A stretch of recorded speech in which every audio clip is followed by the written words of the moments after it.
Well, hello and welcome to Pick Up the Mic, Harvest Church's foundational, first original, the OG podcast of Harvest Church, but not the only one, because now we have Tina Talks.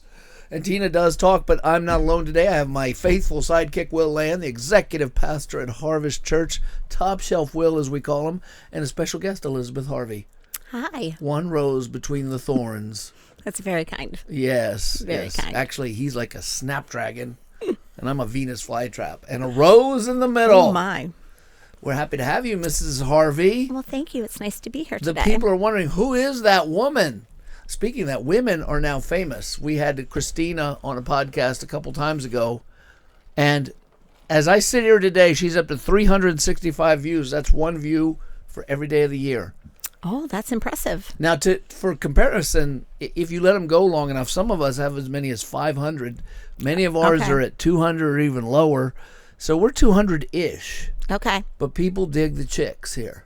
Nice. They dig the chicks. So you have a lot. You're going to have to do good if you can keep up with her. Well, she has a lot to say, and so it might not be an easy thing to keep up with her. She's been put into, I think, the perfect position for her. Oh, she does? You think so? I do. I do think it's a great position for her. Why do you think that?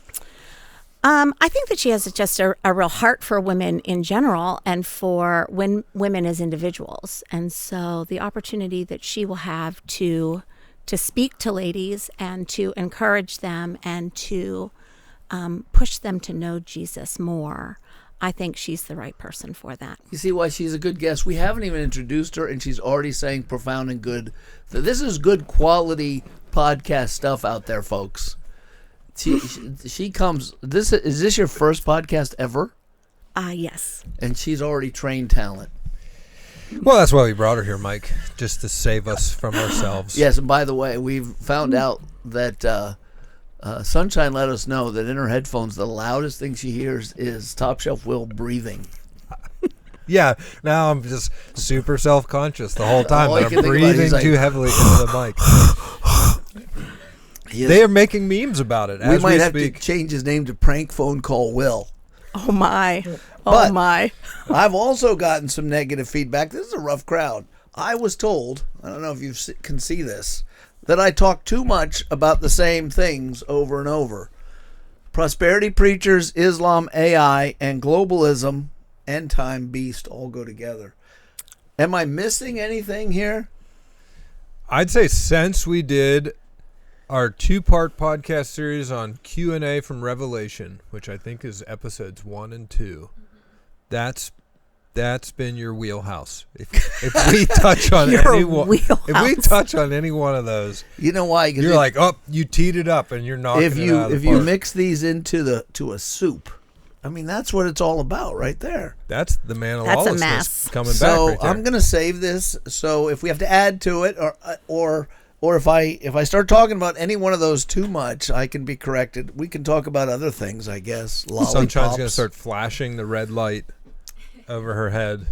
So anyway, we've developed. We're up to this is like our 73rd, 74th? 70. Oh, wow. It's 76 in my notes, but that doesn't include some special episodes. I think it's 79. Apparently 74. I'm running out of things to talk about. So Elizabeth, let's talk about AI and Islam. Oh, there you go. No, just kidding. So Elizabeth Harvey, by way of introduction, is not the first Harvey on this podcast. No, but she's definitely the best Harvey on the podcast. She's married to our campus pastor, Michael Harvey. I am. And she also works at a very important job at Harvest. She is the, what do we call you, director? She's the director of Daycare Services. Of Brighter Day Learning Center. Learning Center. We call that Daycare Services. Is that the subcategory? Yeah, my title is Director of Daycare Services. Wow. Who thought of that, Fred? Fred. Yeah, I would have had the word munchkins in it or something. Right? The queen of the munchkins. Oh. Right? That's nice. I like that. The curtain crawler queen. The crumb cruncher queen. Something a little fun. But anyway, but we want to introduce you guys to her. We're very proud of our daycare here. Mm-hmm. We really are. We think that you're doing a terrific job. Thank you. And all our folks back there are doing a terrific job. The daycare is extremely needed in our day to day, because thanks to the feminist revolution and thanks to the industrial revolution, it's hard for moms to be at home because houses cost so stinking much. The market has adjusted for feminist society, and it's hard to keep just one job, and it's hard to work at home and make money. So there are kids who need love out there. That's right. And so just to open this up, before we talk about you, what are your own thoughts on Christian daycare and on what you do? How important is it and why? Well, that's a little bit of a complicated thing to try to answer, because for most of my adult life, I did not really find value or didn't think a whole lot about daycare. I really thought that moms, when able, should be at home, and that families should be looking for opportunities to be able to pitch in to help out when that wasn't an option. You're showing your age. I know. I am. There's no doubt about it. But and you still feel that way, right? Yeah, it is. That is my perspective. That's ideal. In an ideal world. And then it became more and more evident to me that that kids need to have a place to go to from the very earliest of ages, where they are going to be loved and cared for, and where Christ is going to be displayed for them. Because we live in a community that most people don't participate in a church. And so there's this whole group of kids who aren't growing up learning the stories and the truth of the gospel. And so we get them for, sometimes when we're lucky, as many as 8 or 9 years, we're able to share the gospel with them. They are at least introduced to Jesus while they're with us. And they're introduced by people who care about them. That's right. There's real friendships and relationships between teachers and children. That's right. And now, to be clear for any out there, we do not go up to 8 or 9 years old, except for in certain after-school programs. You mean? Yeah.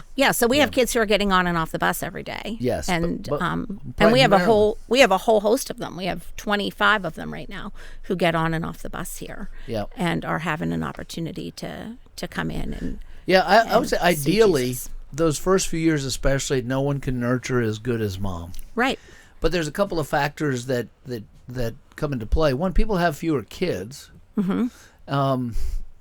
And they don't interrupt their work life as much. Plus, often families, you have single moms, or it's just hard to afford. It doesn't really matter why. The fact is, we can't be so idealistic to think that there aren't a lot of people who need someone to look after their kids that they trust. That's right. And that's not that easy to find, where you can know that the quality is there. And we work hard for the quality part. And we tell them right out it's a Christian daycare. That's right. And we call it a school because we're going to teach them Christian things. That's right. And so that's all pretty cool. But you weren't always with the little kids. The first time I interacted with you was you were the vice principal at Evangel Heights Christian School in beautiful Sarver, Pennsylvania. That is correct. Yeah, and how long did you do that? Did you run it right into the ground? Because I know they're closed now. Was that your fault? I don't know how to answer that question. I legitimately don't know how to answer that question. I said that I was leaving and the school closed. So did I run it into the ground? I don't know. I think you're the only one keeping it running is what it means. I've known Elizabeth for a long time. And she was your kid's principal. I was. She is a proper person.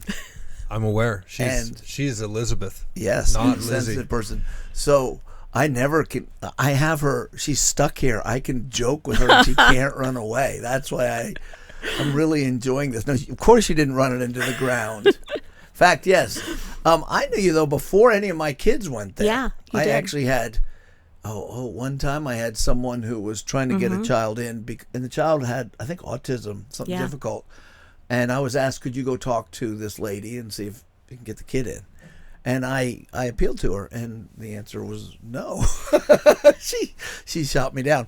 But there were other times, though. I have had two family kids there who had trouble. Right. One was a great student, but apparently one of the teachers didn't like her, and the other was a poor student. And my nephew, Bryce, if you're out there, Bryce, you're a fine young man. I want you to know that. And but he was this close to getting kicked out. So I actually got to interact with you in very interesting times. And she didn't go to Harvest at those times. No, I did not. So I think we need a little bio on you to figure out who the heck is Elizabeth. What's your maiden name? Licky. Licky. How do you spell that? Lichy. Lichy. Yeah. Man, I would have named you Split. And then when you put them backwards, lickety split, baby. I would have named you Split. So did you get teased a lot growing up with that last name? Oh yeah, we all did. Yeah, I don't want to hear the ones in the 6th grade because 6th grade boys are bad. They were horrible. Yes, I'm sure they were. So how many siblings do you have? I'm the oldest of 5. Ooh, I should have known. Yeah. Oldest child syndrome. Yeah, it doesn't take too long. Should have known. What's the age gap? What's the youngest? How much younger? So my mom had 5 kids in under 7 years. Those are the good old days. Yeah, so I'm the oldest. There are 4 girls, and then my brother is the youngest. He's the baby boy. The baby. He's still the baby boy. Still the baby. So my mom had 5. My wife's mom had 6. That was just the time. Yeah, it was a different time. They just popped them out, baby. Yeah, my brother married one of 5. So I mean, it was much more common. There was a period of time where it was much more common. So how many kids did you have? 3. And how many kids did your siblings have each? I have 3. Jennifer has 4. Allison has 2. Megan has 4, and Michael has 5. Wow! So they've maintained 18 the production. 16. There are 16 of us total. That's pretty impressive. Yeah. That they maintain that because the generations have changed and people just don't have as many kids. Yeah. So there are two who have 4, 2 who have 3. And how many grandchildren do you have? I personally have 6. 6 grandchildren. I knew you had 0. Yeah, you did know me when I had 0. You're getting old right in front of me. How come your hair isn't? My hair is changing color. My hair is totally gray. I'm 100% gray. There is not a hair on my head that is not gray. You know what? That is another generational difference. When I was younger, there were a lot of gray-haired women. I've never seen gray hair on my wife, and she's 3 years older than me. I started turning gray in my teens, and I was pretty gray in my 20s, and by 30, I was dyeing my hair. Did you start coloring it then? Yeah. I can't even tell. They do such a great... Maybe I should color my hair. What do you think? Would I look younger, or would it look fake? Well, at this point, it would look fake because we've all seen you gray. Because you just look touched, like Moses off the mountain. You know what touched means in the South, don't you? It means crazy. He's touched. I do know. That guy's and touched. That was my reference. Thank you. I need it touched. So where did you grow up? I grew up in Gibsonia, which is in the North Hills. Yeah. I want to go back to the hair. Oldest girl syndrome. Oh, yeah. Because I know an inside baseball story. Oh, let's hear it. So Elizabeth, as an educator, right? So we're going to cover that she's just been an educator her whole life. Yeah. Yes. At what age did you teach your younger sister to read? She was 4, and I am 6 years older than she is, so I was 10. And she was running school. Like we were doing school every day. She was doing school, teaching her sisters to read. What's your 4-year-old teacher doing now? Or her sister doing now? She's a teacher. Should have known. Yeah. She didn't have a choice. Yeah, she teaches Spanish. Smart. Did they all stick around Pennsylvania, or did your siblings take off? Yes. Who took off, the boys or the girls?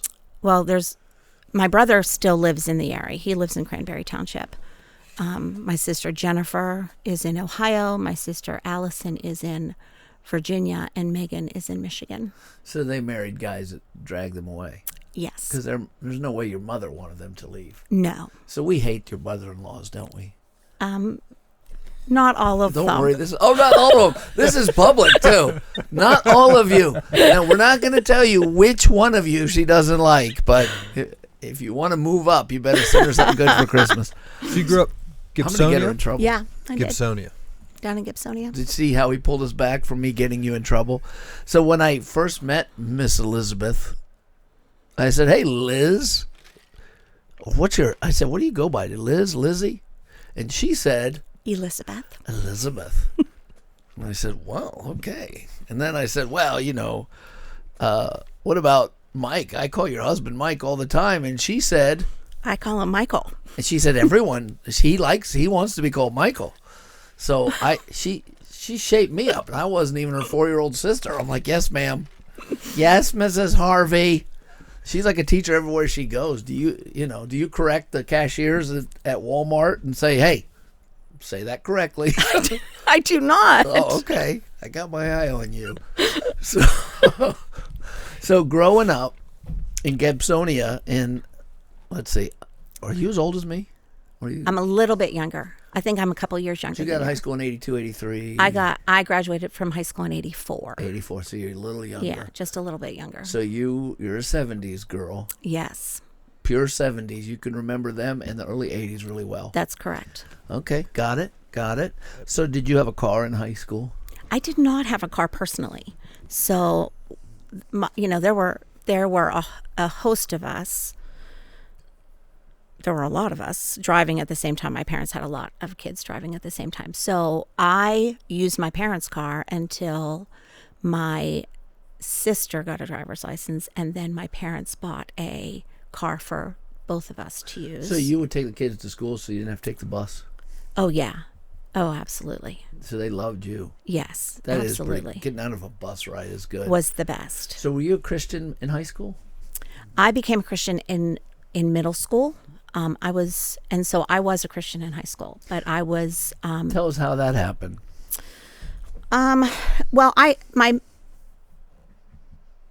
Growing up when I was young, my parents were not believers. My mom was Catholic. My dad, what he would say was agnostic at the time, and so we didn't grow up in a church culture. Except my mom would take me to CCD because. How old were you at CCD? I did my first Holy Communion. First grade then? Yeah, I would second What's grade. CCD? Yes, sorry. CCD. I don't That's remember what the letters Sunshine's stand wondering. for, to be honest The three of us, with you. no, we have no idea. It means Something- Roman indoctrination. Yeah, I don't remember what CCD stands for. Christian catechism, dictates, Catholic catechism, donuts. They didn't call it CCD Oh, they didn't in call my it CCD? age group, so I'm not familiar with What that. did they I wonder why call it? called it? We're older than you, and it was CCD. I'm saying they probably dropped the acronym. What did they change it to? I don't know. I just went to Catholic school. So What? they called it religion Okay, class so I didn't for go me. to Catholic school. No, CCD is just to get CCD you was so you could qualified get for the wafer. It's the wafer qualifications system. And I did that and then through school. and I then don't know. to be able to be Confirmed. And so I never got confirmed, Confirmed is either. membership. which means Nope. you never got the Holy Spirit. Sucks to be right, you. according to them. So when Nana, nana, boo, I boo. know. He did. did you? Oh, yeah. He's a good Catholic boy. look at that. He was way better than you. I'm and me. everything but deacon and burial rites. Wait, were you ever an and altar marriage. But that's not one of the sacraments. boy? Oh No, but I it's was just not a wondering. sacrament. I was Oh, not you an have to altar get boy. the last rites. Can you get the last rites early? Like The only three I haven't gotten are the No, seven. you can't get the last Are- rites early. I think we should give him last rites now, just so we. I didn't get married in a Catholic church. I didn't get last rites because I'm still So alive. you're not really married. And then there's the one that's like ordination, but if you don't become a priest, you get it when you become a deacon Right. of the church. And so That's right. I'm missing those three. But I got all the others. I'm over 50% in heaven. which No, means how much purgatory time for you? Less than you. Less for certain. There's no doubt about it. Okay, sorry. So you're in CCD, Yeah, so I did CCD. which is like Roman Church Sunday school yeah, only on Saturday. on Saturday. So we did it on Saturday. So did you have a nice little dress? And For my first Holy Communion, Yeah. I did have a nice little dress. that is an adorable ceremony. Have you ever seen all the little kids come in? I Uh-huh. have pictures of Yeah. them. Yeah. Yeah, they're all a bunch of little sinners, and they grow up. They rob stores. They embezzle. They're bad kids, but they look cute that day. They do. Yeah. Okay, so you were. How serious as a kid did you think about this is God? I did. I did actually. I thought you'd take it seriously. I I loved Jesus. I knew that I was not deserving of him. I just couldn't figure that out. And so there was a decent period of my life where I thought that I would become a nun, because like, how much more could I show my dedication to Jesus than to become a nun? And so that was... Catholics do not give you any assurance you're okay. Oh, no. I knew I wasn't okay. So you had to keep working. All the time. Yes. And it was... so you'd think being a nun it's like an invitation to heaven. Yeah. Or to be a priest. Yeah. Yeah. So, but it is your whole life. Right. No men. That's right. You follow an order. It's very militaristic. Yeah. So I was invited to like a middle school event at a Presbyterian church with my friend Mary Butler. She invited me to go to that. And I knew I loved Jesus. It was an important part of what my life. What grade were you in? 8th? It was the summer between. So I was getting ready to go into CCD in 8th grade to become confirmed. And so it would have been the summer before 8th grade. And I heard the gospel message presented it from the perspective of, there are some of you out there who you feel like no matter how good you aren't good enough. And you're like, that's me. And so he said, the good news is that you don't need to be good enough. That Christ has been good enough on your behalf. And all you need to do is to accept the gift that he's given you and to put your trust in the work that he did on the cross. How many of you want to follow Jesus? And there was a room of, middle school kids. I don't know how many. In my mind, there were 100, but it was probably 30. And he asked how many of us wanted to follow Jesus. And my hand could not get in the air fast enough. Heck yeah. Because I was like, yeah, this is what I want. And I look around and nobody else is responding. You know what that feels like, don't you? I do. Yeah, because they had all heard that story before and none of them were impressed. But it changed things for me.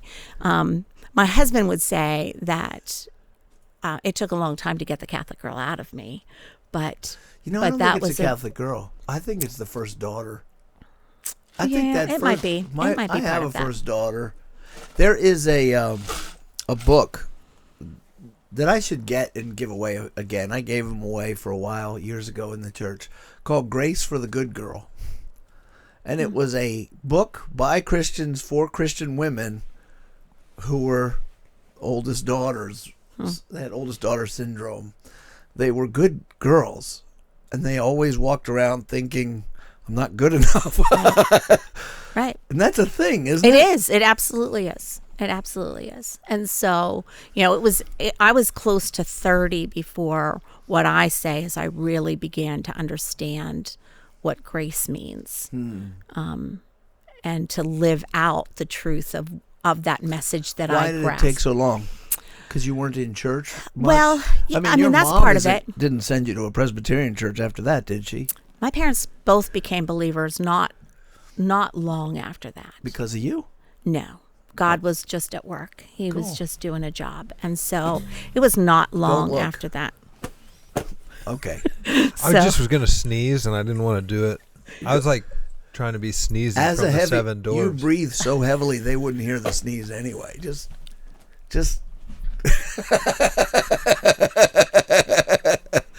We got him, sunshine. Look what you've done. We found his kryptonite, Mr. Hunter, manly man. He can't take the thought that he breathes too much.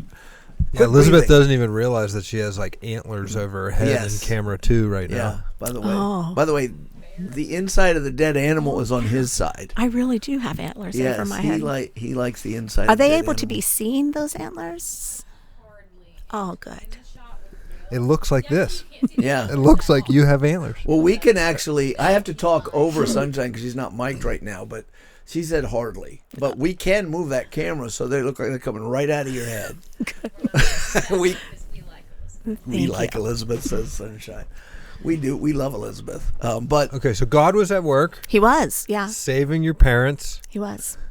by what? What did your dad like have a buddy or something inviting him to church? My mom was invited to a Bible study by a friend. But there's a lot of good stuff happening in Gibsonia in the 70s. Well, that Bible study was actually in Oakmont. Okay. So my mom had gone to Oakmont, and then my dad was watching the 700 Club on television. Dude, I love the 700 Club. Yep. I know our theology is a little different, but yep. I loved old Pat Robertson. Yeah. So he was like a grandpa.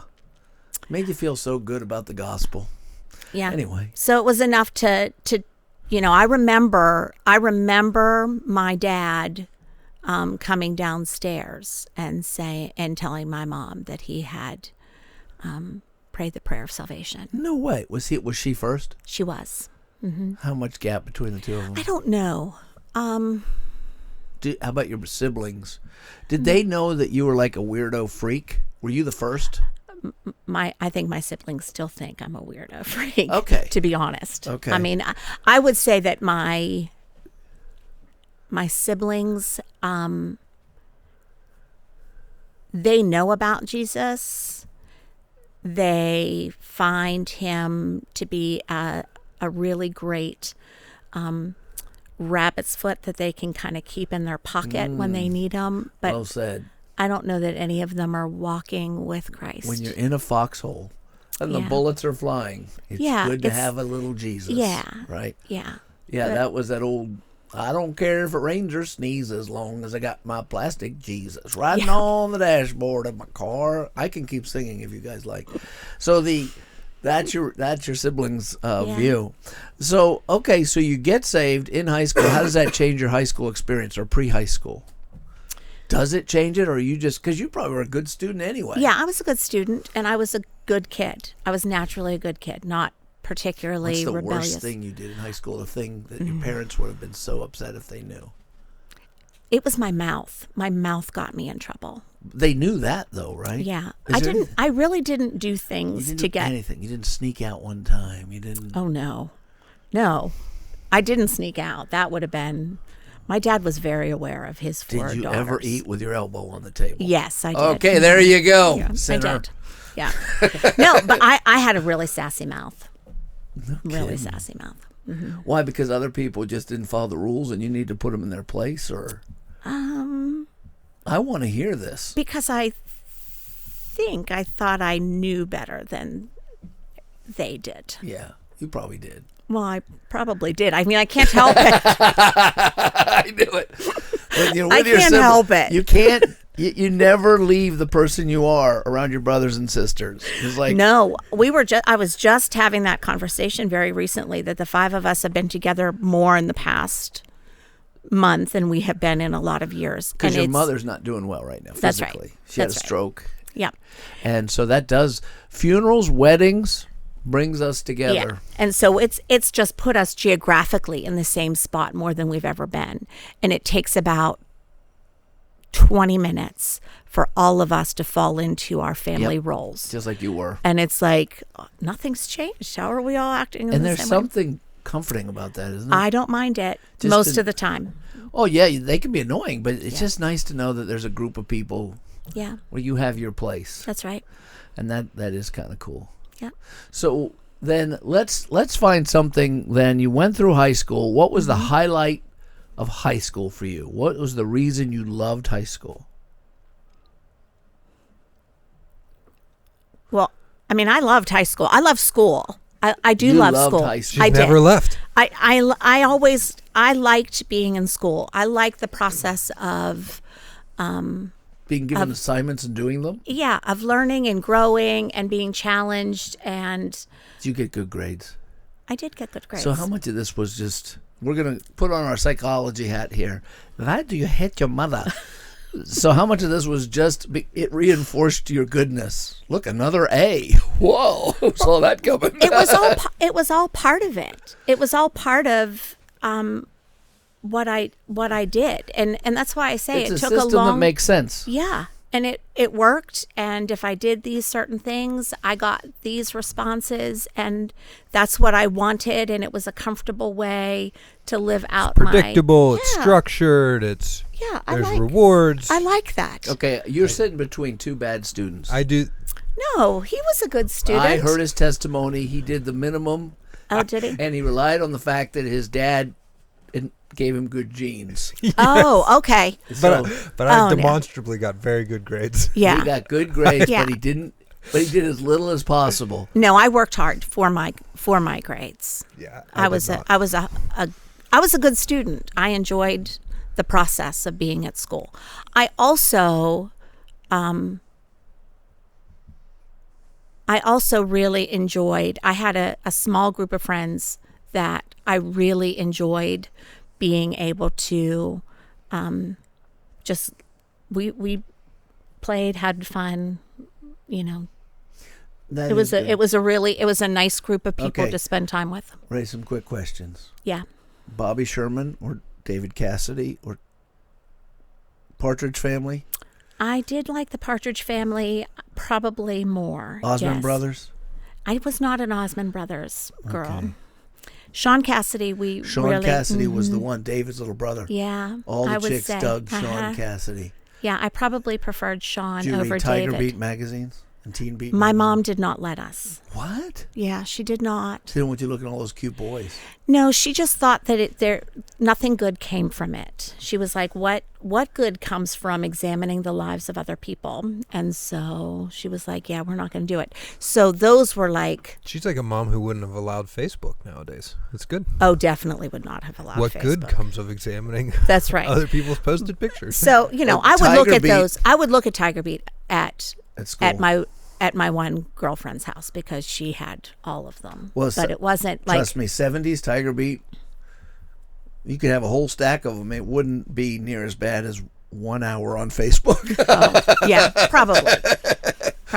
It was, that was it. So you were a pop music girl, I was a pop music. not a country music girl. Not a country music girl. Michael Jackson? I did. I liked Michael Jackson a lot. Okay. That's cool. Yeah. Favorite place to go out to eat when you were in high school? Probably Red Lobster. Why did you like the biscuits? No, I liked the Shrimp. I did. So I'm thinking back to when we had Joe. Well, I had Joe on here, and he's up in that same area, probably same era. no, he's younger. He's younger than I He's am. much younger. I hate But- to say it. Yeah, almost 10 15 years years, younger than yeah. I am. But so even Don't throw all those old people together, a young man. fortiori argument then.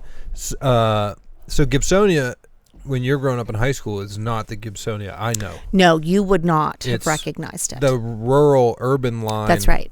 Was still much further down towards Pittsburgh. So Yes. Gibsonia probably felt Yes. more like it feels out here. We had to go out to Ross Township to go to a restaurant other than like, Hang out at a mall.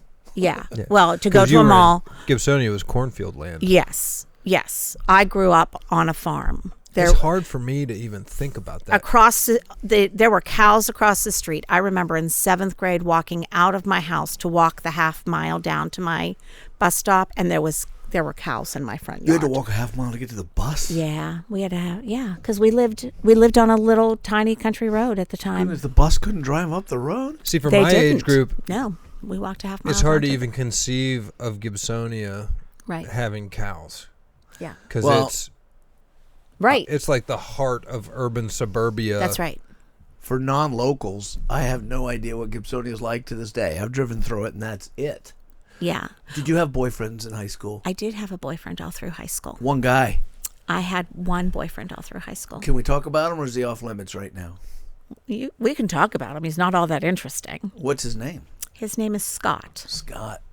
Well, you liked him all through high school. I did like him all through high school Why didn't you marry him? because he didn't love Jesus. Good girl. And When did you figure that out? we were, When did you figure out that it was a deal breaker? I mean, I had gone to Grove City College my freshman year, and I was in a Bible study with a group of girls, and that was the first time that idea had really been put before me. that you should marry a Christian. Yeah. And I was like, oh, yeah, I can't. I mean, Scott was a really nice guy, and he would have been really nice to me. Let's talk a little bit about that, if we could veer off. Do you think it makes that big of a deal? If so, What advice would you give to a young lady? Feels so good to have a nice person who pays attention to you and loves you, and you said he's a really nice guy. he might become a Christian one day. What advice would? I mean, does it really matter if you marry an unbeliever? Well, yeah, it does really matter. Tell me why. Because Sunshine did. No, she didn't. I just like to pick on her husband, who I just call DB. DB? He named him Doughboy. Doughboy. He loves it when I call him DB. Oh my! Not because of what he looks like now, my. Because what he's gonna he look just like. got married, And she's gonna make him fat. and That's her job. Okay. she started cooking for him more. Yes. Oh. When you go from bachelor life, Yeah. sporadic, It all sparse changes eating. at that point. Mike put on weight too. Michael put on weight too, didn't he? After he Yeah. got married. Yeah. It happens to us. Anyway, so Well, I mean, the whole direction of my life would have been completely and totally different if I had married Scott. Mm-hmm. My life might have been nice. Financially, it might have been it would have been a different set of where did circumstances. he go to school? He ended up at Gannon University. I've never heard of Gannon. Gannon is up, I think, towards You have. Erie. Am Is I it like correct? an- Is it in Erie? It's in between. Yep. Yeah, and he did like a medical field up there. It's north of Clarion. Yeah. Do you know there's more colleges in Pennsylvania than any state? Yes, I I did did not know know that. Yes, you'd think it was Massachusetts. Right. It isn't. It isn't. It's and Western Pennsylvania has a huge. Well, some of them have changed now. That has changed in the last 5 years. But there was a period of time where the concentration of them in Western PA was the highest concentration in this state. I believe it. But some of them have closed. Yeah, I believe that too.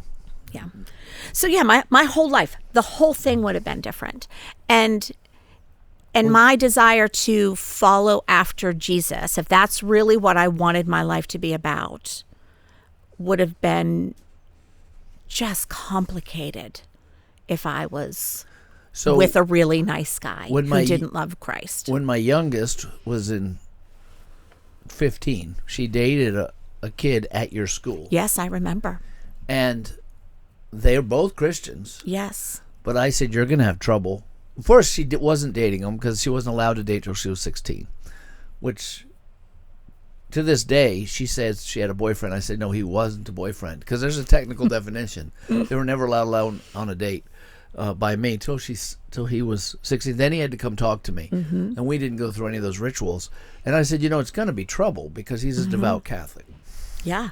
So I was so tough. It wasn't even just Christian. We had to get the brand right. Yeah. Because I said, look, if you marry a Catholic, you got to get married in their church. You got to believe their doctrine. You got to raise your kids that way. Or you just fake it like most Catholics do. Right. Yeah. But That's I what knew my dad did. She had too much of a conscience to fake it. Mm-hmm. And, like my parents did. You just tell the priest whatever he wants to hear and you get married. But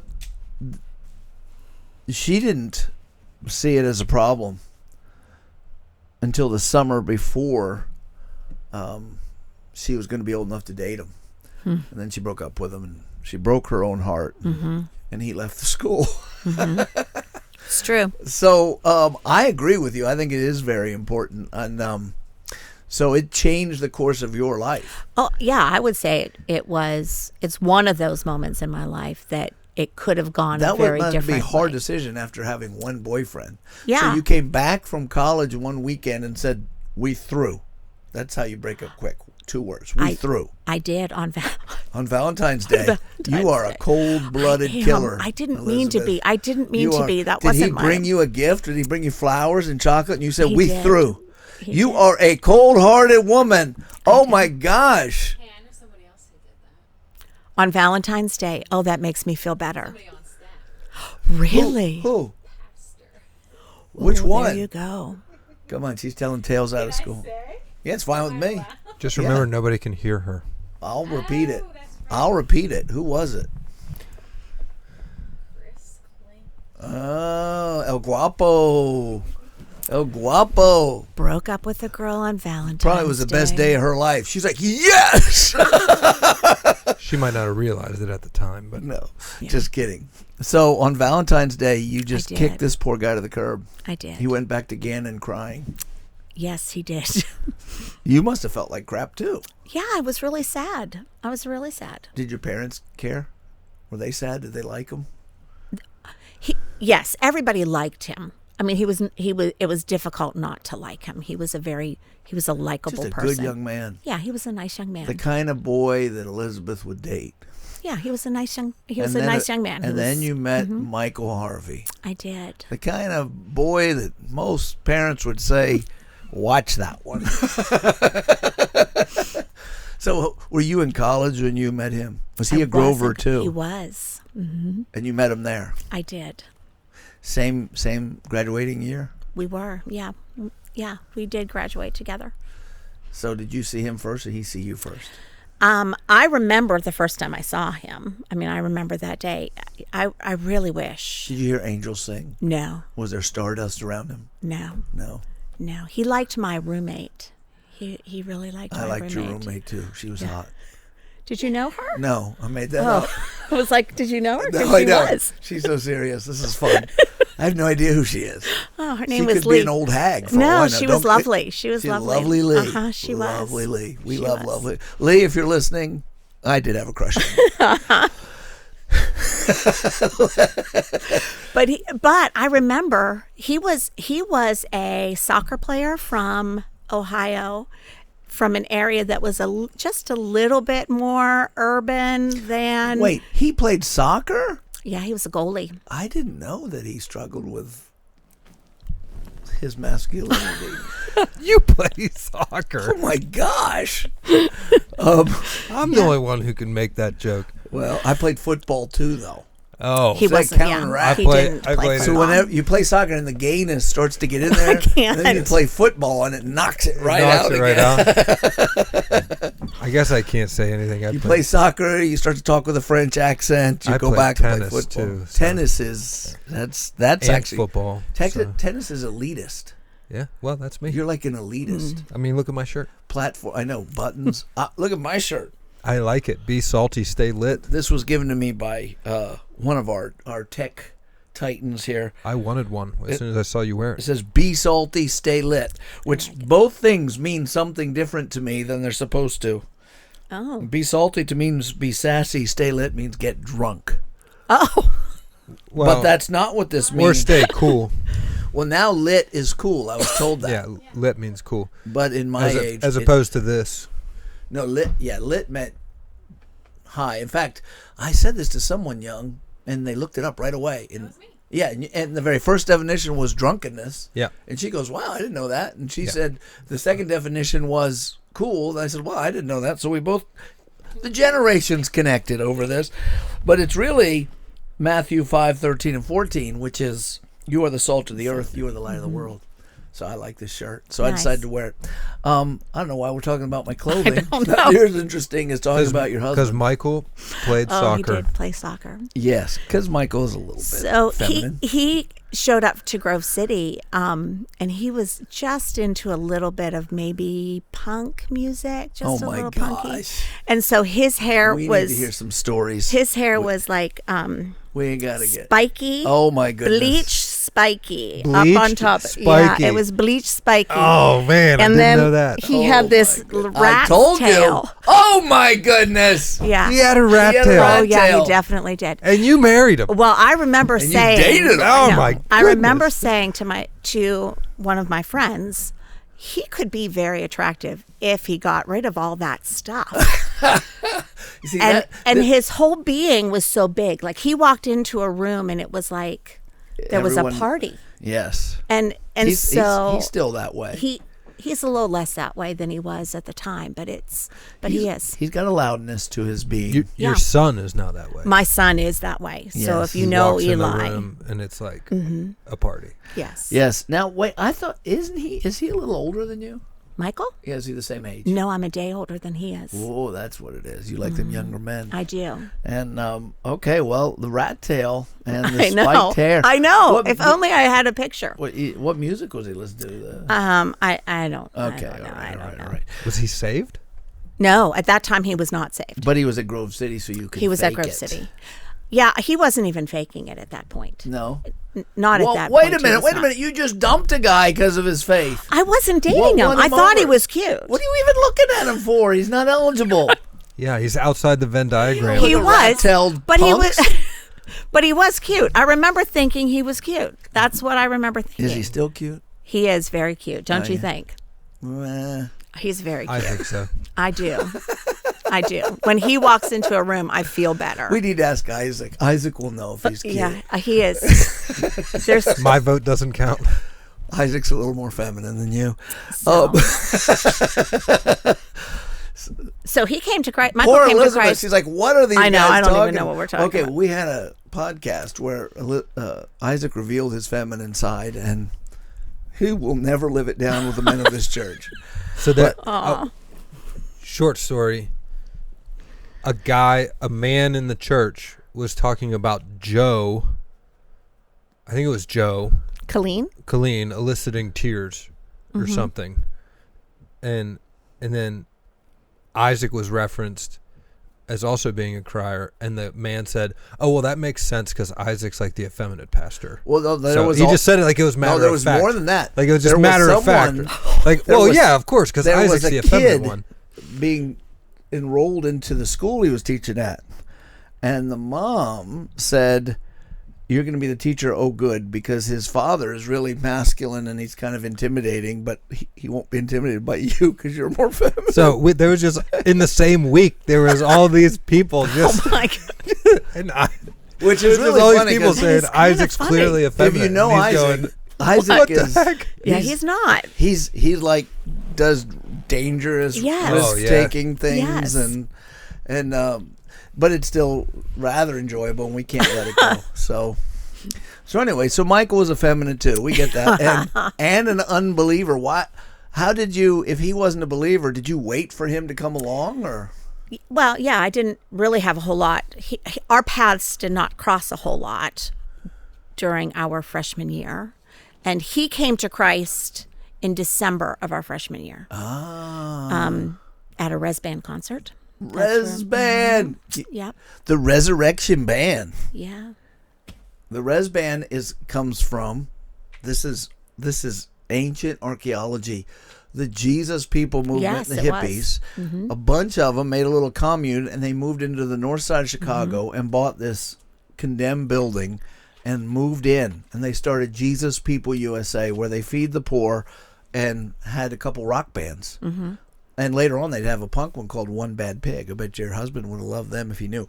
But Res Band with, what's his name, Kaiser, Glenn Kaiser. Glenn Kaiser and Wendy That's right. Kaiser, they would travel around, they do rock shows, and then they preach a gospel. Yeah. So he came to Christ at Soldiers and Sailors down in Pittsburgh. That's awesome. And that would have been, I think, he was in the middle of pledging. So I think it was like November or December. of Wait a our minute. There is You a. can't let that fly Well, by. I didn't even know there were any Fraternities. at Grove City. There were. Grove City, I had two girls go there, Yes. Mandy and Sue Young. The most boring. I mean, it's a great school.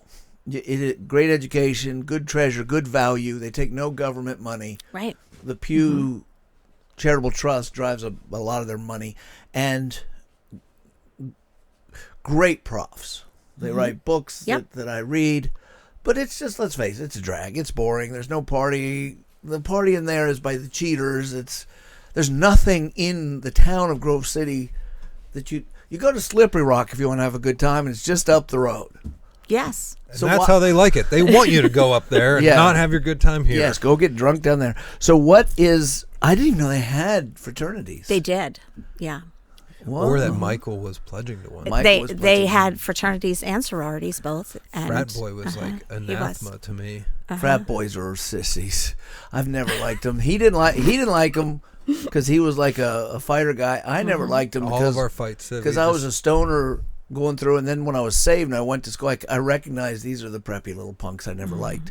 So neither of us liked them guys. So why do we like Mike? Well, he dropped out of pledging when he came to Christ. He got better. He became Yeah, a man. he did. He left his feminine ways. dropped out of that pledge class when he came to Christ, and then both of us ended up working in Young Life together. Young And Life. so we did Young Life. And is together. that when you realized he was saved? Did you go to Young Life together purposely, or did you go to Young No. Life and look? I went to There's- Young Life. There's that. I Michael guy. heard that Michael Harvey was going to be joining us. I was like, I don't even think he's a believer. Johnny Rattail. Yeah, So now Young Life's a high school ministry, it isn't is. Mm-hmm. it? Were you guys volunteering, going to the high school? And We were. that's pretty awesome. Yeah. That's so cool. so the college kids at Grove City ran the Young Life Club for the kids at Grove City. That's pretty cool. And so we did that together. And did he realize that you were beautiful and smart, and I- then ask you out on a date, He did ask me out on a date. or did you? He asked you 1st. He did. Although I think I probably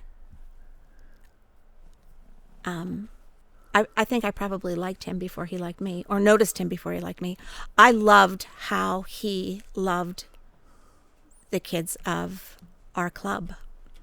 That was just so attractive to me, Yeah. the way he loved people. What's attractive to women is nothing like what's attractive to men. Maybe. I would Oh, think I know probably, it. but I know it. yeah. Yeah. In fact, that I sent you a couple videos. Did you get them? If you can cue up that second one, not the first one, you can't do it, can you? No, I didn't know that was for the podcast. I thought you were just like. Oh, of course it was You for did the. this on like Sunday. Well, I didn't know for sure what we'd be doing, but let me know when you have the second one ready. Are we gonna do Elizabeth Reacts? No, but we could. But this is what's attractive to women, because I had a great conversation with my wife about what's attractive to women, and I'll tell you, Relational stuff. it's different than men.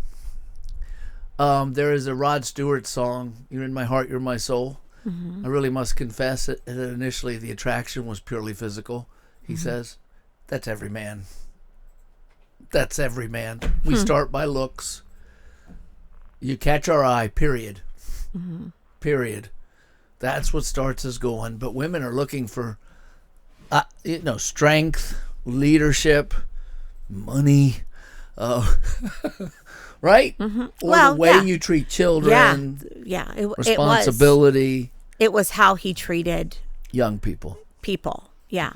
And I have said one of the things that I love most about him is, you may know or may not know, he a lot of times have what I call his birds, and they're the people who he loves to care for, people who are hurting and need Like so, birds like ones who fly into the window, Yep. and they're laying there doing this. Yeah. And there's him taking Actually, care of them. Michael was our campus pastor in Freeport campus, and then when we moved him to where you are now in the Petrolia Valley, I came in as the interim guy, and it was supposed to be for a month or two, and ended up like a year. Just about everyone in their story was, well, then Mike started meeting with me. I'm like, how did he meet with all of you people? he cared for all of them. So okay, so then how long till he asked you to marry him? Took him 6 months. So we started to date in April of our sophomore year, and we were married right after we graduated from college. So And then what? he went to seminary. So you went with him, I guess. Yeah. Where'd he go? He went to RPTS in Pittsburgh. And so Good Presbyterian. he was a good Now, Presbyterian. did you go to church with your mom and dad once they got saved, or did you all go to different churches because you had different experiences, or what? We did go to church together. Did you go to a Presbyterian church? We did. We went to a PCUSA church. So Bakerstown, I know. Did they preach the Bible? Dick Morledge did. Dick Morledge was the chaplain at Grove City while Michael and I were at Grove City. He was actually the chaplain at Grove City for like 20 years. And he really was a faithful Bible preacher. Yeah. Yeah. And I'm not going to go through the history of the PCUSA, but the PCUSA is a crime. How they stood on the shoulders of real godly people, and they've just taken that denomination away from the Bible. But here, I want to show you now that what this is there was a TikTok challenge. I don't have TikTok, but it shows up on X, where women would go to their husbands and tell them, I can't pay the mortgage this month. Now, in these cases, they didn't pay the mortgage anyway. Now, I realize in some marriages that the women handle the checkbook, but most of them, the man pays the mortgage, right? Even in modern times. And so they would record their husband. And this is just a few of them. There's tons of them. And my wife saw it, and I saw it, and I was talking to her about it. But just let her roll, and then we'll talk about it. My wife said it to me and be like, what are you talking about? I want to tell you something. Tell me. I'm not going to be able to pay the mortgage this month. I got you, baby. He's like, I got you, baby. I like that I one. don't have enough for rent this month. Yes? When have you ever paid rent? Ever. Yeah, don't do me like that. Ever. Don't do me Ever. like Where do you go to pay rent? Where do you even go? I won't be able to pay the mortgage this month. You don't pay the mortgage any month. I don't think I can pay the mortgage this month. You shouldn't have to do any part. You're staying home with our child every day. There's no part to do. I can't pay the mortgage this month. Okay. You don't pay it anyways. You have one. What? You can't Look pay at the his mortgage this month. Why did you pay last month? The month before? Or the month before that? Hey, Jaren, I don't think I'm going to be able to pay the mortgage this month. I even know what a mortgage is. Sorry, but I don't have enough money for the mortgage this month. What's a mortgage? You know the mortgage for... It ended. I guess. I don't think it did, but don't worry about it. Don't worry about it. So it stopped, but there's many of them, and some of them they go farther, and you could see the marriage on display there because one guy goes, "Okay, honey, who do we pay the mortgage to?" Yeah. She said, "Oh, the banky place, The banky place, and who's our mortgage?" And a lot of them they're enjoyable, I think, and most of the time the women start to laugh. Mm-hmm. And I was driving in the car, and my wife said, I see these things on Instagram. No, I'm not on Instagram. I said, well, I've seen those on X. And she said that makes the men look attractive to her. Oh, yeah. I understand that. Explain it to this hard-headed man. She did too, but I want to hear your explanation. Why would that make a man look attractive? Well, I think, first of all, because there wasn't, the response was not of indignation or anger or frustration. So we see these guys who are hearing her, and they, for the most part, didn't belittle her or make her feel stupid. And they just sort of... Well, I could tell you didn't like the one where he said, "Do you even know what a mortgage is?" Yeah, I thought that because you was made an audible scoff. Yeah, I didn't like that. Do you even know what a mortgage is? That was nice. But the as I was asking my wife, and I said, "Why?" And I think it has to do with, first, that none of them felt like it was transactional. Yeah, I would agree. None of them thought, I'm buying something, you owe me something. Well, of course I pay the... What do you mean you're going to pay the mortgage? And I think that he becomes the safety net for her. Mm-hmm. And I think that, I was thinking of men and women. I got to talk about honey-do list. Do you ever give Mike a honey-do list? It doesn't have to be in writing. Do you ever just say, look, I have a few things I really could use your help? Yes. Now, is it in writing? Sometimes. Do you write or does he? He keeps a list of things he has to do. I actually find it helpful if my wife will write them down. And I have one too. And managing that honey-do list shows a lot about marriage. Mm-hmm. How do you manage, if you know something's on that list, do you interact with him on that? Do you say, when is this going to get done? Well, today or it's like... Tell me the whole story. Yeah, just tell me what you know and what you've learned. Well, I've learned a lot. Okay. Because I am a firstborn daughter. Talk, girl. It's only us four here. No one's going to hear it. So go ahead, tell me the truth.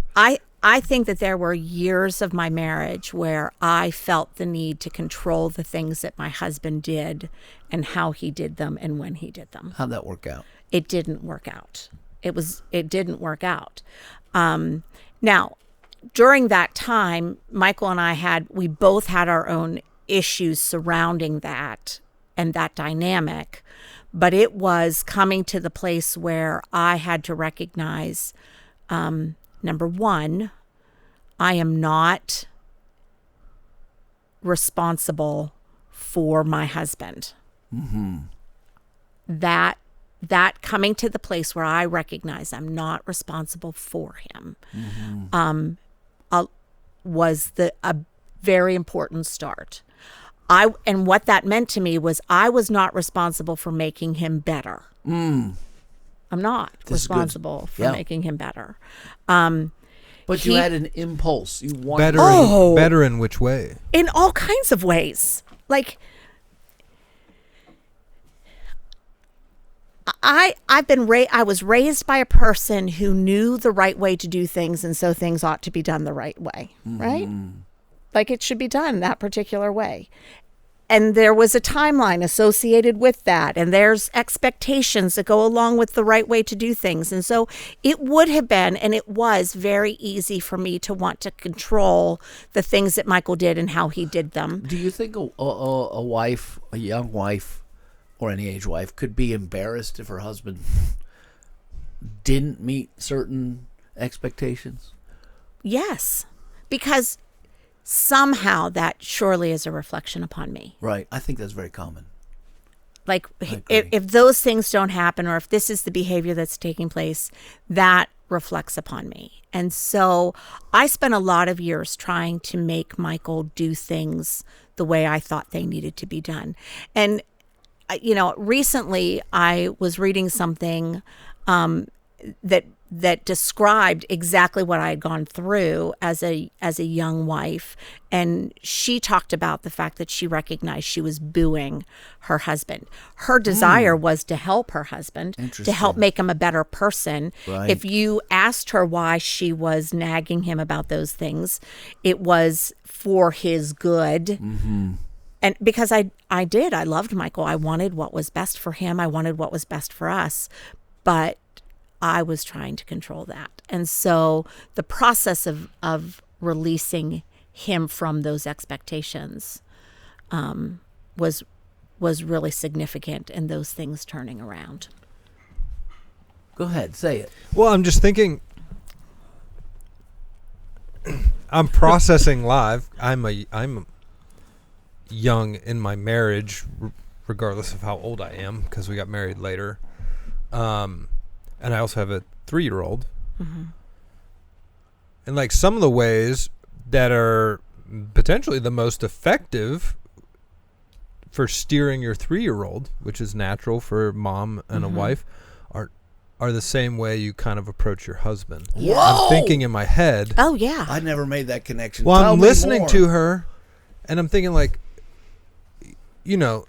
no, that's not how you do it. That's not how we eat at the dinner table. We don't put our feet up, right? You're constantly instructing your 2-year-old, 3-year-old, 4-year-old about the right way to do certain things, and that's not the way. You're trying to guide them into Go on. into appropriate behavior. Yes, absolutely. And that's a good and normal approach with a 3-year-old. And my wife never does this to me. But I can imagine a wife taking that tact with a grown man. I did do that. I'm joking. My wife has taken that tact with me, but it lands differently. You're talking to me like I'm a toddler and I'm a grown man.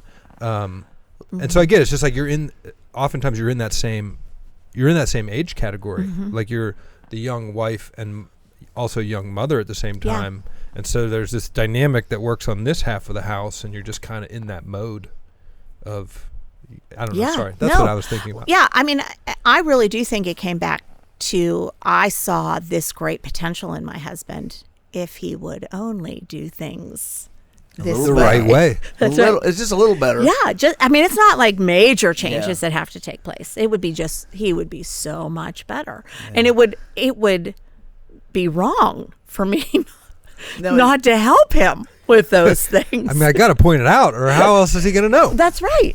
And so it wasn't out of any ill intent. but I do know that it was received as not that way. You sound like you've learned some lessons. Yeah. So what are those? You might be helping some young wife out there right now, or even some old wife who hasn't learned her lessons.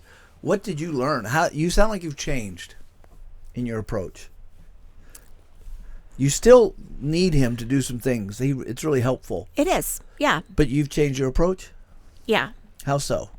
I think the goal would be to be able to have conversations about what it is what our goals are together for what needs to happen and what that might look like. And so having conversations before I'm frustrated about those things. So that's probably a strategy change that has happened. But more importantly, what's really changed over the years is I've come to appreciate what Michael brings to the table in the fact that it's different than what I bring to the table. And that it's not, the value of it is not greater or lesser just because it's different. I think there's gold right there. If you're young couples listening, from a man's point of view, you just got some gold, whether you knew it or not. When he is, if I could use this word, trusted to do it his way. Yeah. All of a sudden you saw, wait a minute, maybe there's something to this that I didn't see. Yeah, it's okay that it doesn't have to be my way. And in social situations, he's, I'm just imagining now, because I'm imagining you guys as young, knowing your son, knowing him, trying to conglomerate them into a similar person. He was probably much less subdued than you in social situations. Oh, yeah. And did that make you uncomfortable ever? All the time. All the time. Do you want to talk about that at all? Because Well, I don't think will. I don't think talk that's that about it. uncommon. I think that happens in couples. Yeah. I don't know that. I mean, I do know that for us. I do know it because that was Yeah. me and my wife for sure. Yeah. That was a real That was Me and my struggle. wife, for sure. Okay. Yeah. Yeah. It was social situations were a regular place of conflict Then for you Michael would- and I for You'd feel years and insecure years. sometimes All the time. because you couldn't stop him from, I guess, I don't know, saying things that you wouldn't say or doing things you wouldn't do, or Yeah. I mean, he was Disagreeing publicly with people that you would prefer he not was to. he was just a bigger personality than I ever was going to be. Was willing to joke about things that I didn't know how those jokes would land. He would make light of things that I didn't think were necessarily something that light should be made of. And that's it's uncomfortable. Yeah. It was uncomfortable. It's become much less uncomfortable as I've gotten older. He's mellowed as well. So part of well, it I is think he's actually changed. with my wife and I, it's interesting. I think she mostly feels that when we're around our adult kids.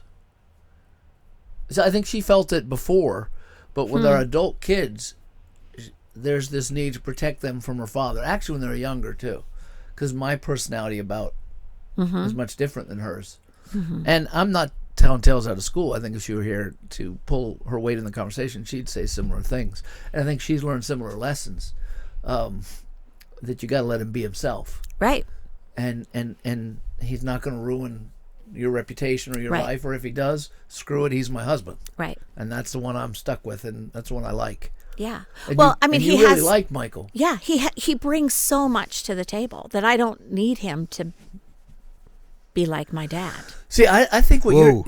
I heard do it. you want to explore that? Is that what? Well, I mean, it's just my dad is quieter, more subdued. Yes. And more. you didn't marry him. And I didn't marry him. I didn't marry my You dad. could have married Scott. I could and had a boring guy. I could have married Scott and had a very it sounded boring like life. was going to make more money. I don't know. Maybe. You could have married Rich Scott. I could have maybe married Rich when you Scott. and You're wearing Michael some bling were right younger and in like public dinner party type scenarios, did you have like a leg squeeze move? Oh, we still do that. I get the leg squeeze. Yeah, every once in a sometimes. while we still have that. That's where how I'm I like, know when I've really got her beyond the comfort zone.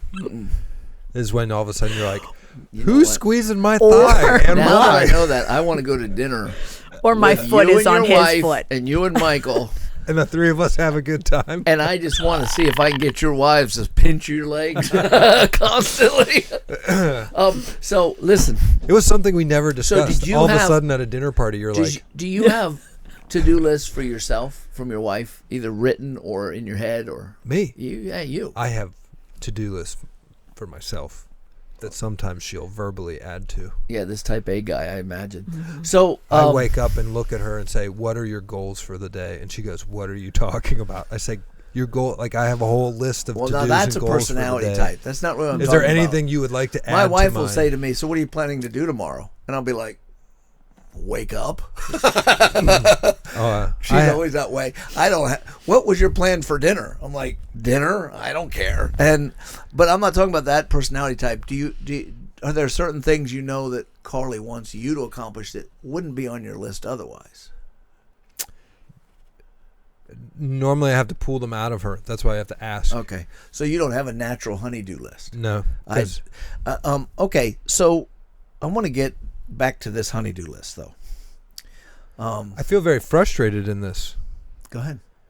Well, I had to read that dumb but somewhat insightful love language book that was very popular. I didn't like it either. It was dumb. Oh, I loved it. Okay, so the women like it. My wife prompted me to do it too. Okay, well, here's the fact of the matter, and I would say it was insightful because I apparently do fit into its results for me. Yeah. I'm a task doer by nature, and so part of my expression of love to others is acts of service. And that apparently comes from my mother. My mother's that way. So, like, when the honey-do list thing, I'm always trying to help my wife, because we have small children, by accomplishing chores to try to take them off her plate. She doesn't care. She'd rather the house go to crap and say, just sit down with me and spend the time you're doing the dishes with me on the couch and let the dishes be dirty till tomorrow. And I'm actually serving myself because I just like clean sink, orderliness. And yeah, so she rarely has an actual honey-do list. Like if I'm asking her, "Hey, is there anything you want me to do today?" In her head, she's like, "Well, sit with me on the couch and hold my hand." Lists are often long term. Some of them are short term, some of them are long term. We had that at our old house. Yeah, mine are never short term. Some are like, I'm going to need this. I'd really like a different screen door. Things that you don't have to do today. Right. Okay, so. My wife asked for a storm door last month, and it was installed by the end of the day. I love it. Just shut up. I love it. Shut up. Can we cut this? Sunshine, completely cut everything he just said because he's ruining it for the rest of us husbands. Like, I really want a storm door like the one we had at our old We're house. all going to go. I drove to Home Depot, bought the exact model that we had at our old house. That is and then installed fantastic, Will. like, that's fantastic. And you know what? Stop. My 3-year-old hung on it like it was a pull-up bar and has ruined it already. Good it girl. no longer latches. So I can just hear. My wife needs to not listen to this. She doesn't listen to many podcasts. Sometimes she does. I can just hear wives saying, "Why can't you be more like Will?" No, my wife, the amount of energy I bring is she doesn't like it all the time. Well, then I'll be saying, "Why can't you be more like Carly?" I wake up at 6:30 in the morning like. At level 100 is what she calls it. I'll be like, "Why can't you be more like Carly and just let me lay around?" So, here's an interesting thing about when my wife wants something done. My wife, for years, when I would get around to doing something that I thought was important to her, a lot of times she would butt in. Well, were you doing it right? See what I mean? I mean. That was it. How I did it. And, I found myself naturally, this came to my mind. So the thinking process was so fast, so subconscious, I never knew why I said this. But I'd always say, "Would you like to do it?" When she would butt in. Did Michael ever say that to you? Mm-hmm. And I think it's natural. Would you like to do it? I've said that exact phrase. Mm-hmm. Now, here's what hit me. And I wish this hit me when I was 20. I'd have been a much better husband. There's really you want to know if men and women are different, and we're not the same except for our physical makeup, there it is. I thought, why does it bug us? And also, with the exception of a couple sociopathic control freaks that I've known, I've never known a man who gave a honey-do list to his wife. I knew one guy who was destroying his wife, and they are not married today, who would give lists, but he was weird. We don't give honey-do lists. No, he does not give me a honey-do list. And it never occurred to me till last week. I was thinking, why don't men give honey-do lists to their wives? And then it all just, like the light bulbs went on. I heard angels sing, and I understood this dynamic better. Now I'm 61. My wife's 60. And had I known this, I'd have been a better wife, a husband. She'd have been a better wife. So there is a dynamic when you get married that I like to joke about, where men look at the bride coming down and go, she's beautiful. She'll always be beautiful. She'll never change. And the husband, she comes down, she looks at him and goes, I can work with him. He's going to be amazing one day. And I think of what it says in Genesis, your desire shall be for your husband, but he shall lord over you. That desire to fix, change, improve. I do think there's a, Eve's got satisfaction out of helping her husband accomplish what he accomplished. Yes. But then the fall made it like, if I'm going to be a success, you're going to have to shape up, buddy. I agree. Right?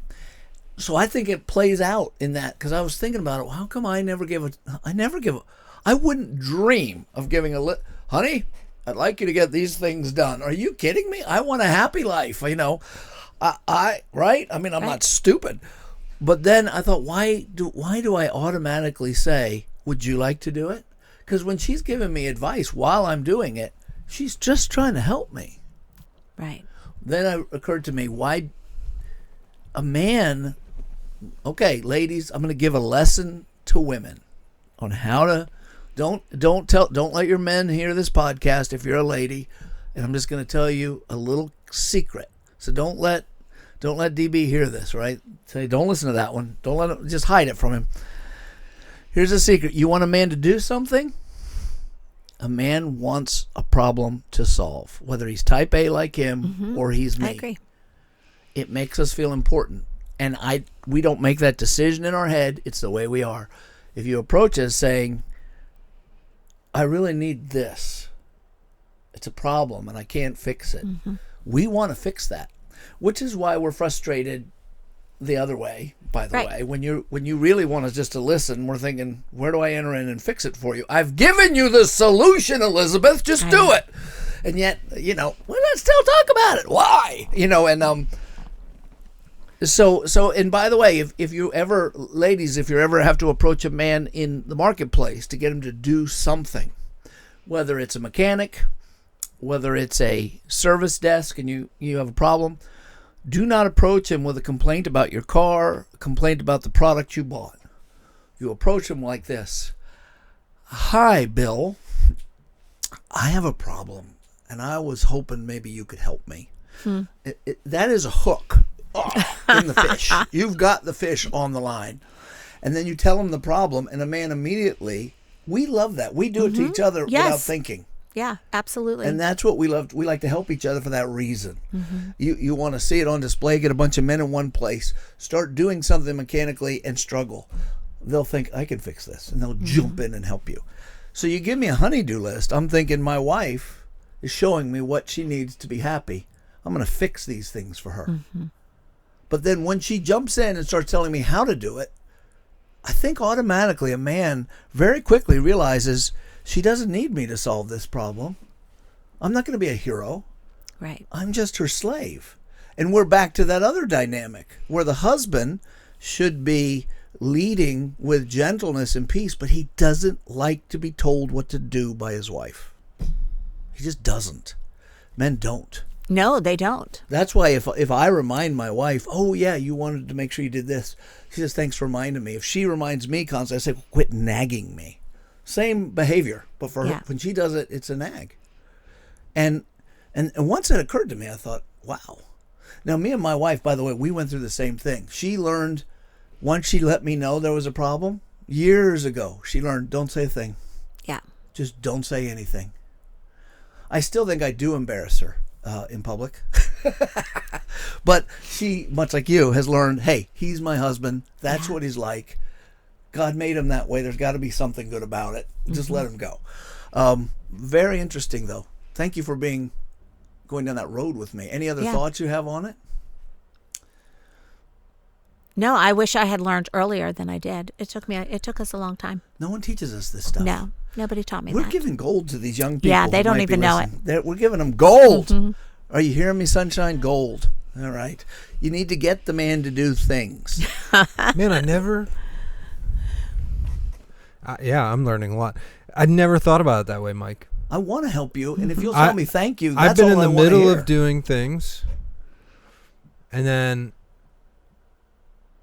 almost going back to the toddler thing, I would say, in my head, it's like all of a sudden my mother's on the scene, and I'm a child. Yes. Like being told, I don't need told how to do this. Oh, and in the social situation. But I never realized that, it pulls me out of the... problem solving. I'm doing...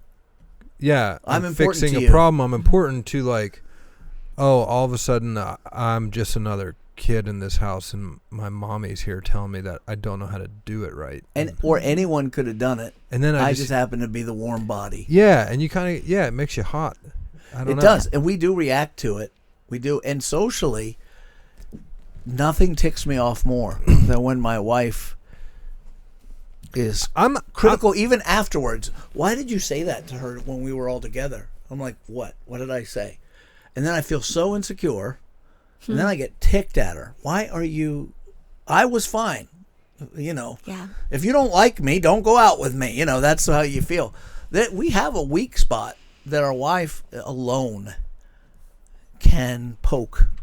And you could either, ladies, poke that and destroy this guy, or you can learn how it works and build this guy up. There is a way to correct a husband, but that's not it. Well, I think that, I learned a while ago that, and this is very specific maybe to my husband's profession, but I knew that how I treated him and how we interacted and how I looked at the conflict that we had in our marriage would either make his ministry or destroy it. Because it was going to change how he saw the work that he was doing and the value that he brought to the table. And as I was not intentionally booing him, really as I thought I was trying to help him, and he was receiving that as me correcting him, it started to put up barriers for him to do the things that God had naturally gifted him to do. And so I remember being at that place where this is going to go one of two ways.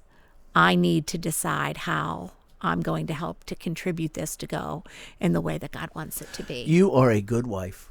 The Bible says a good wife who can find. And my wife made that decision too. And I could see it. Yes. You can either contribute or tear down. My wife was really, I think, struck by the Holy Spirit many years ago when she read the proverb, and I don't know where it is, where it said, a foolish woman tears down her house with her own hands. That's right.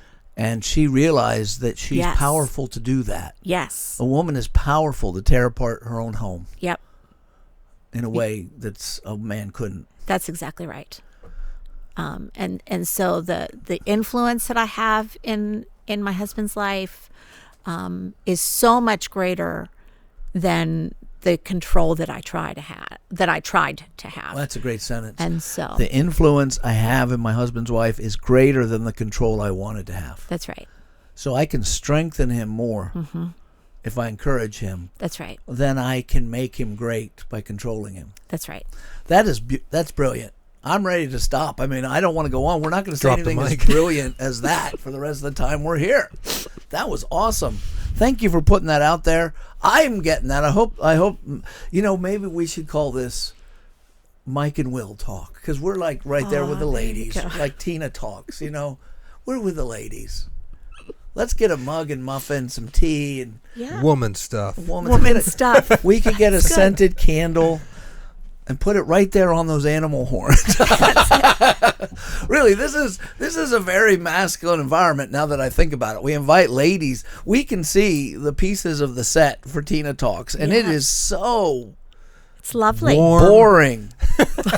It is, isn't it boring, Will? I mean, you look at it, you go, I don't want to sit there and talk. I think about Ginger's video for the Bible Habit. It looks There's like a plant, doctor's office or there's something. a cup of coffee. Yeah. All they need is a candle, and you They can got read wicker. the Bible over There's there. wicker over there. Yeah, wicker. Yeah. Wicker was invented for women. Women love wicker. Oh, I do love wicker. I know. Well, I got no idea why.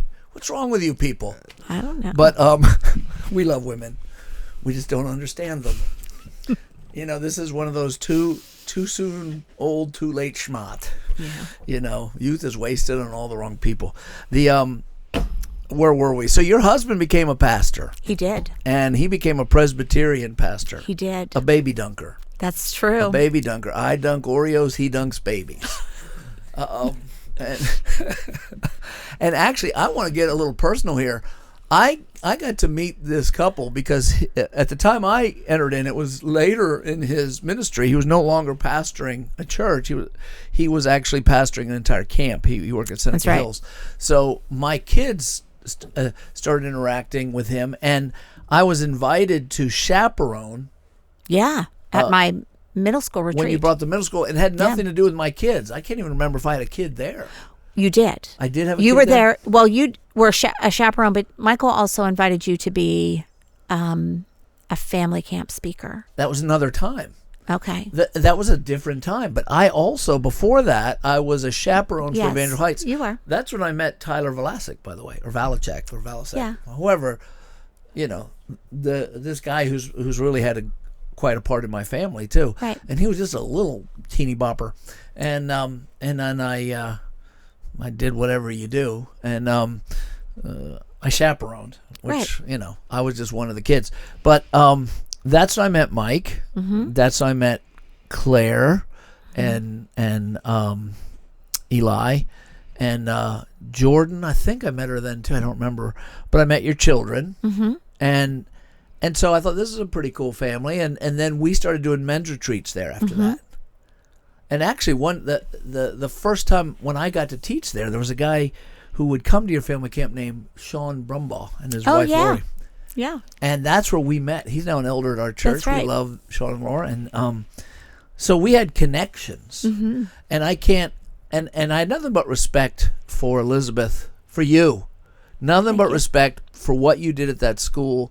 My kids had a great experience at that school. My oldest daughter never went there. She did teach there, though, and she loved. She taught for me. She loved working for you. Yeah.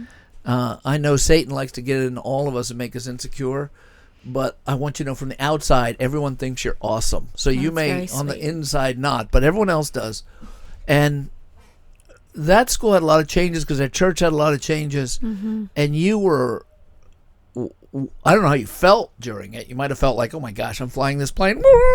You might have been nervous. I don't know. Were you stressed at times? Oh, yeah. But absolutely. But to everyone outside, you were like a rock that doesn't move as the river goes around it.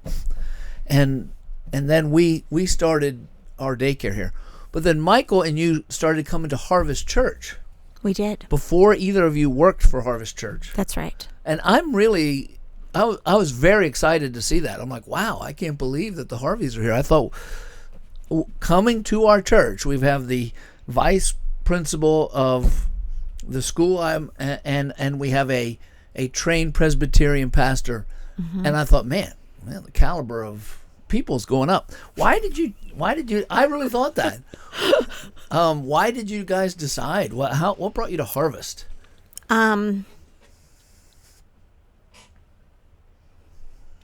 Michael had and by the way, I want to go on record here as saying that knowing Elizabeth better, I know one thing Elizabeth doesn't seem to like: change. I do not like change. And I've seen her weep through change, several big changes in her life. So this changing churches had to be big to good girl, firstborn Elizabeth. Well, I mean, when we moved back to Pennsylvania in 2002. From Ohio? No, we were in South Carolina. Oh, were you? Yeah, we were down in rural South Carolina.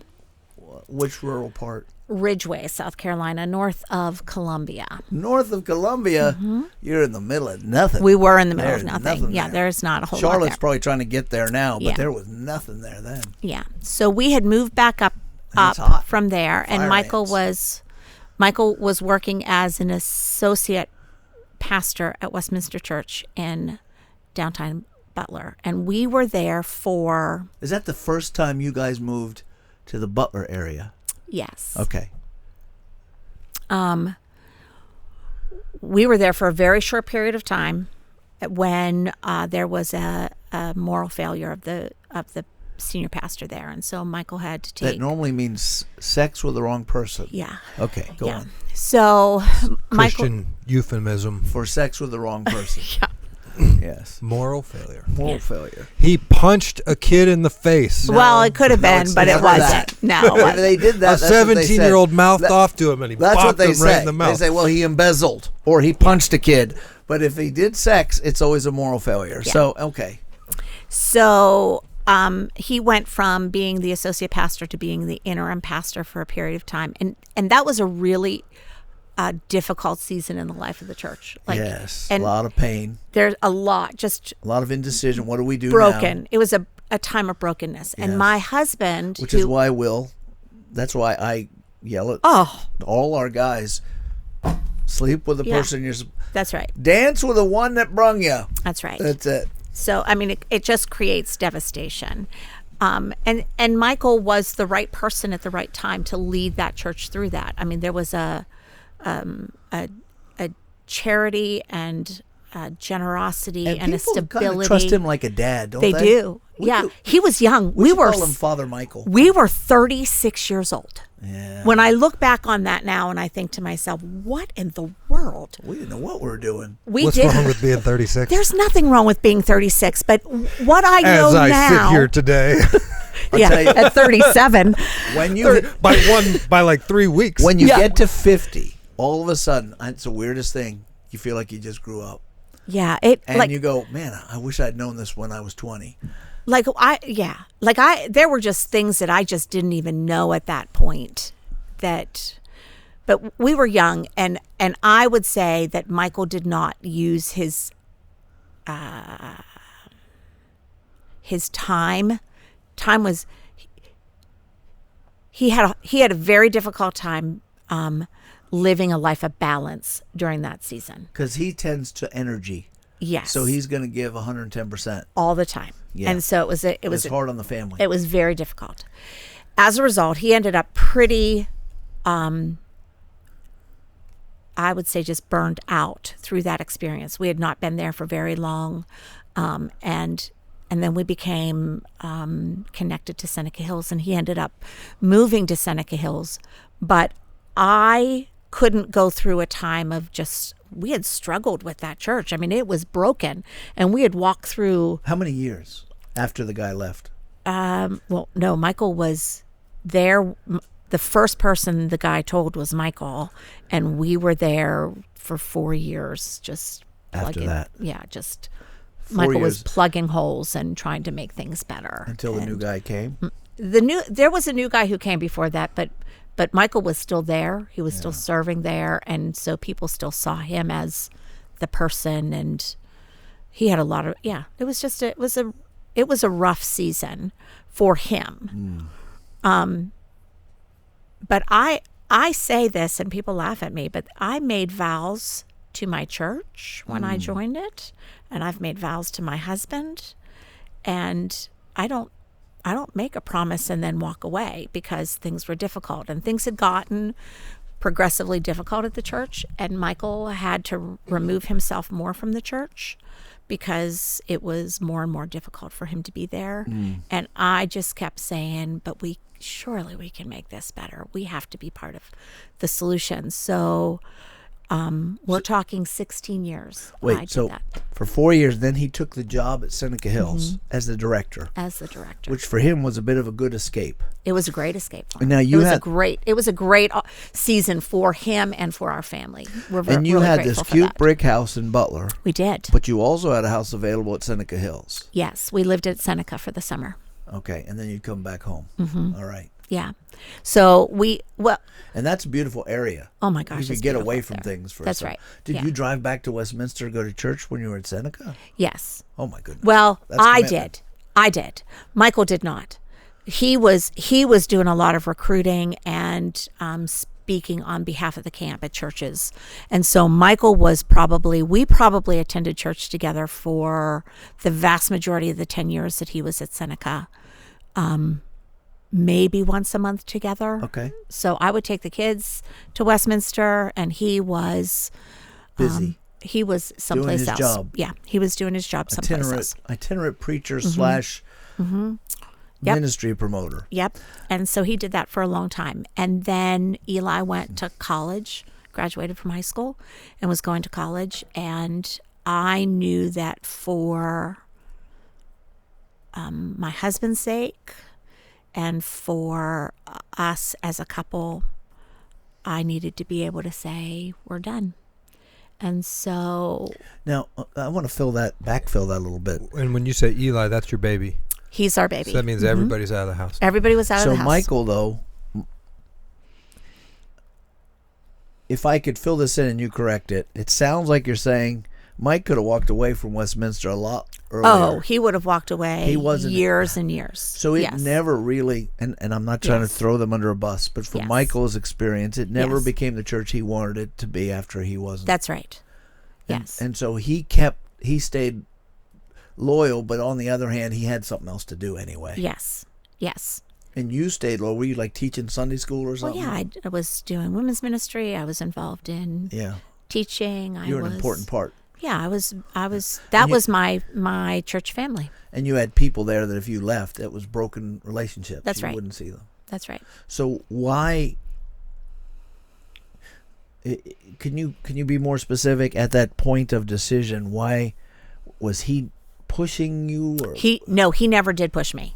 He was very patient with me, and I don't know why he was patient with me. Like when I look back on it, he loves you. He does, and he knows that I don't deal with doggone it, change we're well. patient And, husbands.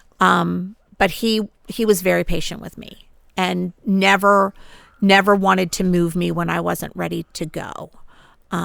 Waited until I said, okay, the time is now.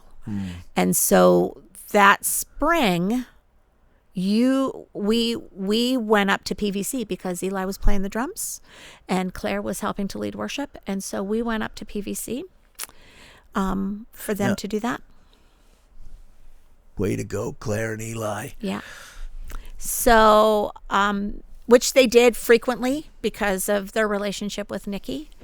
And So Nikki is our worship leader at PVC, and she also worked at Evangel Heights. that's right. And all the kids loved her. That's my right. son Nick loved her. My daughter Michael loved her. Sue Young loved her. Yep. And your kids loved her. That's right. She was like the hero. She was. And so she also went to Harvest Catania. When we started PVC, it was convenient for her and Kevin to go there. That's right. And she led worship there. She did. So her teenage proteges, as they grew up, would join the come- band. Yeah. And so you guys went to visit there. So we did. And you were preaching through Matthew. Okay. And, that was like a couple years of Matthew. Yeah. You were preaching through Matthew, and Michael was with me, which was unusual. He usually was not with me when something like that would happen. And so we had gone, and we got into the car, and he was silent, which he's usually not silent about things. And he had made a comment about your preaching and about that's what has been missing at Westminster for a very long time. And I agreed with him. And shortly after that, we went to the park service. The one, what we now call the one service. The one service. Was the park service. Yep. So we went to the park service.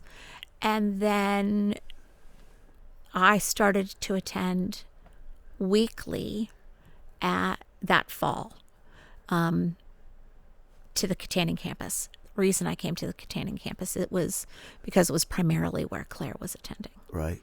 Because she was in love with somebody.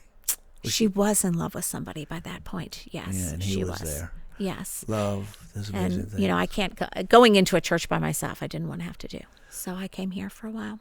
Well, we're glad you did. Yeah. And you're glad? Yeah. Yeah. So then yeah. the Freeport, there's a church called FCC, and they were going through some change, and they were a young church, and their pastor left. And frankly, I'm not sure it was we knew what we were doing, and we took them on. And to be honest, I wouldn't take them on again today. At least not in the same way. Yeah, I get that. Because both Will and I and Another one of those and where the Fred and I- pastor punched a kid in the mouth.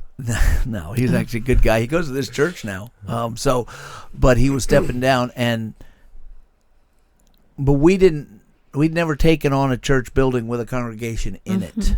Right. And both he and I were at a conference, and we met a guy who said, don't do it the way you did it, do it another way. And I think if we did do it, there'd have been a process, longer process that would have ended with them really wanting us or not wanting us. Right. But we just took them. And I take it as a plan of God. We thought we were doing right. They thought they were doing right. And I everything agree. worked out. But that made it, we had an urgent need for a campus pastor. And there was Mike sitting right in front of me when I'd preach. And I remember saying to Fred, we got our guy right here. Yep. Here's our guy. Because I think he was getting tired of Seneca Hills. Seneca Hills was great, but you can get tired of being in one job for a long time. You get tired, you want to do something new. And I think he wanted to pastor in a church again. Yeah, he was coming to the place where he was recognizing that those short-term discipleship opportunities were just that. Short term. He was ready for something where he could invest in people long term. And so we got him there, and he did that for a year, and then so how long were you guys at PVC or at the Freeport campus, which we now call our John Heights campus? 2 years. It was just about 2 years. And then Fred left. Young Fred left to plant a new church, and we're happy about that. Him and Greg went and started Redemption. That's right. And all of a sudden, we had a more established campus with no campus pastor. So we asked you guys to change. Just when you change church, you go to Katanning. I did. Then Harvest comes up and says, why don't you change again and go to Freeport? Yeah. And quit your job, Mike. And you loved Freeport. I did. I prayed for a long time that God would help me to love those people, and he did. And then we said, could you leave those people behind now? Some of them went with you. Some Jocelyn's still up there with Mark you, and your Jocelyn buddy. are still with us, yeah. And you went to, by the way, Jocelyn's art is in our dining room. I know. I should say this publicly in case she's listening. I look at it all the time. Or every once in a while, I'll just stop and look at it and think, what a gift. I know. She has such a gift. No, what a gift to our family. Oh, yes. To give us a gift of art. Because you look at it and you go, well, that's still beautiful. In any case, so then you moved again. A lot of change. Yeah. But then the school started. We had a school started here, and our very first director. I was hired at that school. Oh, where's that? Here. Here, but not first. Yes, I was. But you weren't our first director. You mean for the daycare? Daycare. Oh, no. I was hired for the Christian school that was here. Oh, you were? That was before me. In 2002. Really? What did they offer you? I don't remember because I didn't take the job firm because I handshake went and with a lollipop. I wanted to be where my kids were, and my kids were going to Evangel Heights. Monica Clinch was also hired, and then the school evaporated within 1 year. Yeah, and I wasn't here then, and that's probably why. If I was here, we'd have. No, I'm just kidding. I'm sure it's hard and to start a school, and so Harvest perhaps got over their skis, but I wasn't here, so I can't even comment. But then we started the daycare. The daycare school, and we had Emily, and then we had Joan, and then me. And we needed someone. We couldn't. When we had Joan, we wanted to pry you away from where you were, but we couldn't, of course, because the timing wasn't right. That loyalty thing. But we're thankful that you're here, and we've used a lot of time, and we're probably going to close this down now, but we didn't get to the Bible. We didn't get to the daycare at all. But you've been terrific. We've really appreciated you shepherding there. And there's drama dealing with that many kids. There's drama dealing with that many workers, but there's also joy in the journey, and the result is good, right? And so that's good. Is there anything else I'm looking at the clock here, and I realize I can't believe we've talked that long. It feels like we just got started. What should we do now? Well, I just want to make an unashamed thank you and rah to Elizabeth, because Yes, we're as Elizabeth a mother, fans. as a wife, as a mother, and as an administrator, you made a very significant impact on my life. So your time at Freeport had potentially the most significant part in me sitting in this chair. Because that's where you started going to church. That's where I started going to church, and your husband baptized me. And now, it's a great blessing to parents to see your children grow up and become faithful, wonderful people. And I am close friends with two of your three children, the two that live closest to me, and they've been wonderful friends of my family. My wife, myself, ministered to us in times where we need ministered to, and that's a testament to you as a mother. And then in our work together, is now we're co-workers, and the day you leave this daycare is the day I lock the doors, baby. No. I'm just saying, she's such a wonderful. She's a very. No one lasts forever, and That's her right. last day is someone's opportunity. That's right. But Not I mine. will say, I know what you're saying, and so I want to give you an honorary title. Oh. Yes, it's the Great Lizzie. I'm going to get this name Lizzie in there. No, just kidding. Hey, actually, hold on there. I have something for you. You get a choice. Yeah. Oh. See, you can have the two-tone, the black hand warmer, or the red hand warmer. I'm sorry, the black hand warmer, the red hand warmer, or the two-tone. The ladies seem to like the hand warmers more, and the men the two-tones. Oh, but really? You can break protocol and have anyone you want as a guest. Oh, thank you. I'll take the black one. See that? That is the number one seller for the women, is the black one. Really? Yes. And they like the shape. They like the shape. That's why I call it the hand warmer. Yeah, And, that's it's a nice mug. And you can put it in the oven. You could make I French can onion put it soup in in the there. Actually, in the oven. these babies, hold on. Microwave oven. They're made by Deneen Pottery, and they're for Minnesota. and they're sold in our Mission Coffee. But Yes. these are handmade in the U.S. Nice. and they are tough. You can cook with them. They're not some cheap Chinese junk. In fact, we had another cup up here that was sent to us by like a print company, and I just threw it in the trash. In fact, you can go look at Matt's trash right now. It's in there.